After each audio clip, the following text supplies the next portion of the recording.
माले इमा सिगेगी सोनबुंग असिदा पोइरई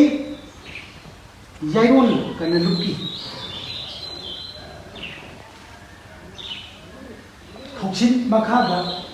माले इमा की सोनबुंग असिगी सेंगुल सागलपा लाइबुंग सेंगुल सागलपा Poonam असिगी ahal oina jam kiso luang laibung oina takhelamong amusna mangam anibu unazaraga sonabu asigi laibung asigi sengal sabelpa tori ba mayam sigi manungda wai wata kharadan khangjaningdana मधुगी वाली सानबगी लाचबो थौरानी मखा सथनबो ओइना आहान मुक्तदा हिजम केशोर पानी मफमदा मफम असे चथचबी दा अन्ना खतंग लाइबुंग असिगी सेमको छागलपा ओइरपा अदिगी सिगी Matang खतंग Y मंगा तारादंग फोंदोपियो लकुचरो ngasi lai feraba kali kali nang siya leba ko pa ni ka sida ya teba ni ka sida nunchira ba pori chagi ifamda ngasi malema gi sana sang sanabu gi jagi tare ha ifamda sida jayon dating kanalu amanita ngako lagi Kina, aku ini Malay magi sana kami, jadi je Malay magi sana punggi,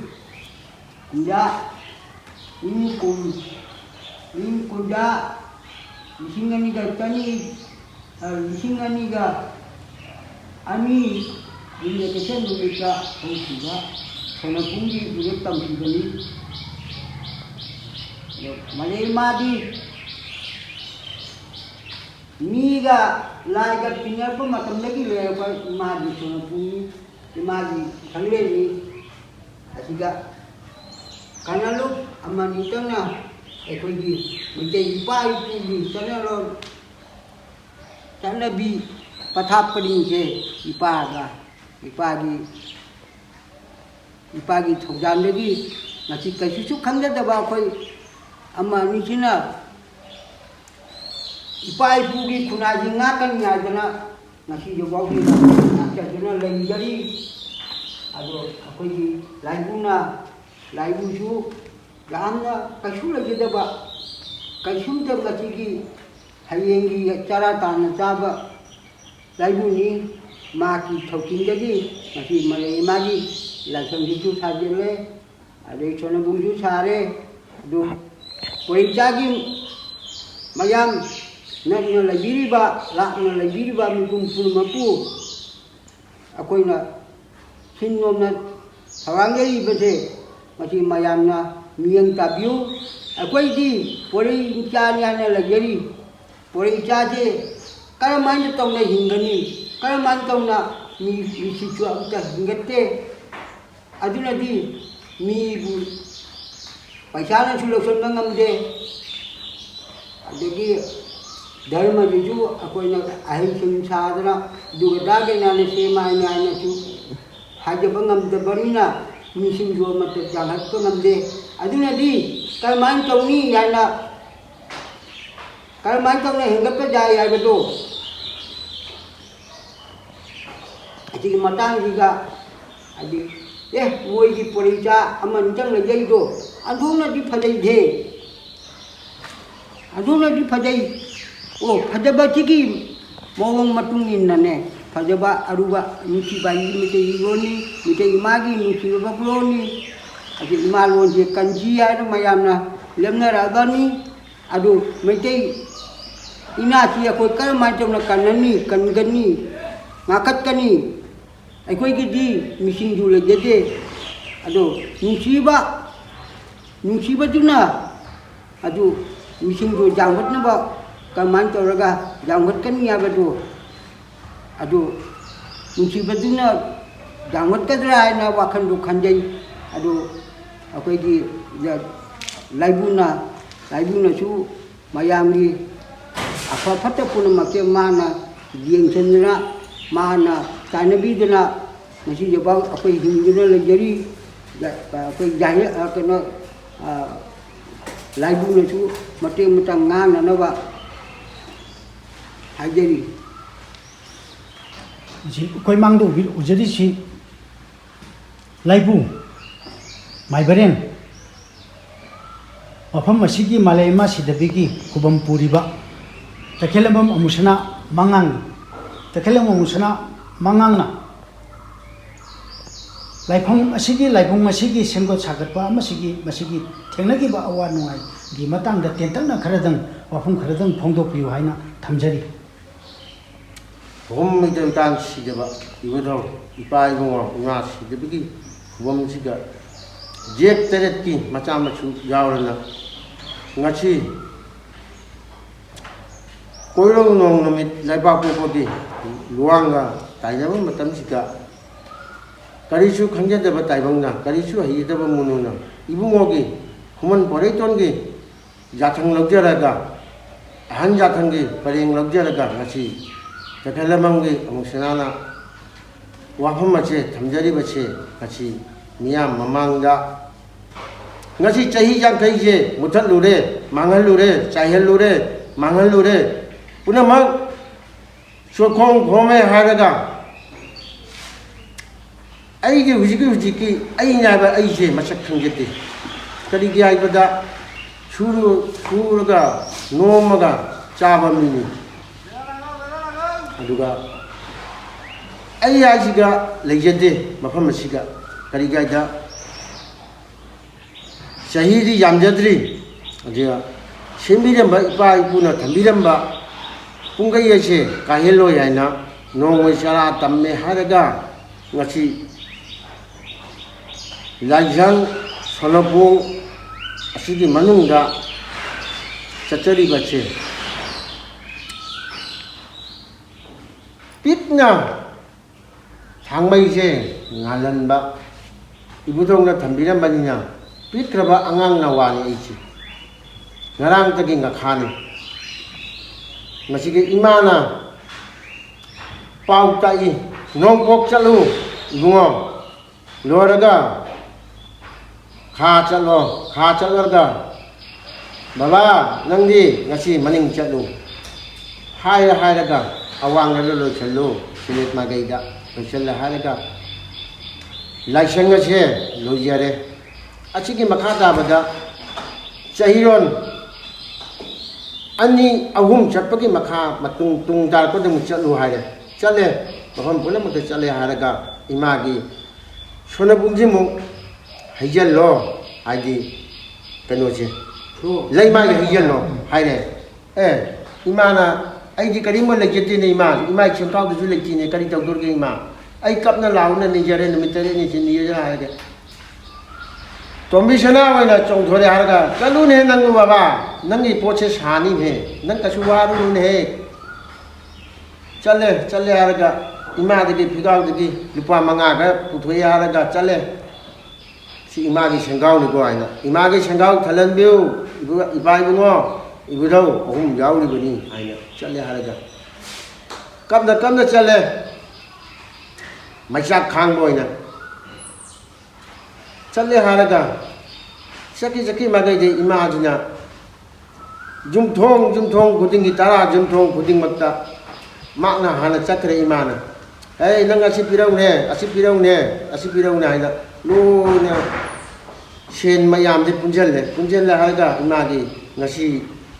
Leba kupan michiga Haidi Jayan kuman Jaitin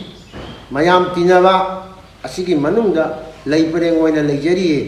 ai karisu khangjadaba taibongna karisu haijadaba mununa imagi samu mangda laina tabgumna upop chumna chare nganta jeladuna phigau jajari hanna punem jari thaujal haiba laining thauna thaujam biramu kubi haiba apopona kubi biramu nongdam haibi jektere ki ima event pop event thau event thaubi rena laigami ge samnakba event पोकना ngasi koirong nong numit tabu thule ba ko haibe che punamakti simri sabi poku punamakbu ngasi gi nong manumita poku bani haina idoi kan sidabana yai phare lain tok sidabana yai phare sana mai sidabana yai phare puroi sidabana yai phare jet tere ima sidabina yai phare punem jari haya hum ima punem jari haya hum masi asumai tawdana April ki tang tara manga sida malemi ma sidbi gi sonabung asida samse leiba thabak sida makha tana thongni jaraga malemi ma da thongni jaraga makha samdhabada oina puknem pukchel amato oina lingjen mangna wakhol loksin amato oina पुखट पिनना बगी थमजरिबा वाफमनि मसी मालेम इमा गी सोनबुंगना लेगिबा मफम मसी बांग्लादेश की भानुका साइबा खुंजा तरा मनीना लेगिबा मैतैना तारिबा लमदम नीलकुथी कौबा खुंजा सिदा थाना मफम दी Kamalganj कौई अदुगा महासिगी district है तारे असिना मोलुबी बाजार डिस्ट्रिक्ट कौई असिदा लेजरपनी हाना मफम लाइबुंग असे हिंदू की गौरा लाइनी कलिंगे की मतम अदुदा सही चौम लोंगी ममांगदगी दुर्गा मुखुतरा पांडी से लालपनी अदुबु सही यांखै मरी मंगा की ममांगदा बांग्लादेश ना निंग तंब फंगमदाय असिदा मैतै की असेंब लाइनिंग ओइना लासरगे मैतै लोना सोनबा सकपा मैतै ओना लासरगे हाइबसे लेबाक निंथौ पुन्ना हाइबा लाइबुंग सिदा पुल्लदना खुंजा तरा मरिगी लुसिंबा मको खुनबु लेपुबा मयाम पुल्लगा याथंग पिरमबनी होय अखोइदी गौरदा लेबनी अदुबु नहांना मैतै की असेंब मैतै इमालोन की ओइबा मैतै की असेंब लाइनिंग लाइसोन सककी हाइबसे असुंबनी चलू अदु अखोइदी गौरदा लेरबनीना ngamdre hayeng tungda अखोइ अखोइगी चाइ सुसिंगना मैतैगी लाइनिंगदा संजरकी हाइबु मतमदा फिगाव याना लाइबु ओइरिबा अमुसनागी दि अपोपा मतमदुगी तखेलंबम वीरचंद्र नंगोंदे सिनरी नंगु लौसलुको अखोइगी चाइ सुसिंगजे अखोइदी हुजिति गौरदा चले नंदी मैतै की ओइना चटपसे नंग ननिंग तमना चचा हौरो हाइदना लेबाक निंथौ चंगना सादिन पिरमे निंग तम पिरमदना निंग तमना लासरो हाइदना पिरमबनी मतमदुदा सही यांखै मरी मंगागी ममांगसिदा अदो ngasi मचा ओइबा लाइबुगी मचा तखेलम मुसना ना हुजि मखा खुदुम इन्ना सथरी मसे याइरोन याइतिन कनलु पोइरे इपा खुमन पोइरे तुनगी पुया परमलोनगी मखादा संजिनजरपनी असिगी मखादा पुया पुथिबा कौबा असिना यूट्यूब ता व्हाट्सएप ता अंगंबा पोइरे इबदो खुमन पोइरे तुनगी पौजेल पौता असे मैतेगी ओइना लेजेरिबा येक तरे सलाई जागी ओइना लेजेरिबा लंगै पुकै पुंगी ओइरबसु इसैगी ओइरबसु मोइबुंगी ओइरबसु थांतागी ओइरबसु युमसारोन जुमलै कैरै चनरोन जुम्बालोन पुनम तपना तपना पुया पुथिबना फोंदोकनबा ख्वाइ तरागी मफामदा मांगदा मालेमेमा सिदबगी लाइबुंग असिदा थौनिजरगा मसिगी अपुनबगी पांगना सागतकदबा अपुनबगी जंजनमिनगदबा खोंजंगनी हाइबदु खंजरगा पुन्ना पुखटमिनसी हाइना वाफम असी थमजरगा मालेमागी लाइबुंदा ख्वाइ तरागी मफमदगी कोक नंजरगा थमजरी खुरुमजरी मतंग असिदा तेसिनजरगा जंगान सीदेबना याय खरे लेमा सीदेबिना याय खरे काय मो सीदेबना याय खरे याय मन परेटोना याय खरे ओम मिथंगान सीदेबा मिथंगान सीदेबा याय करे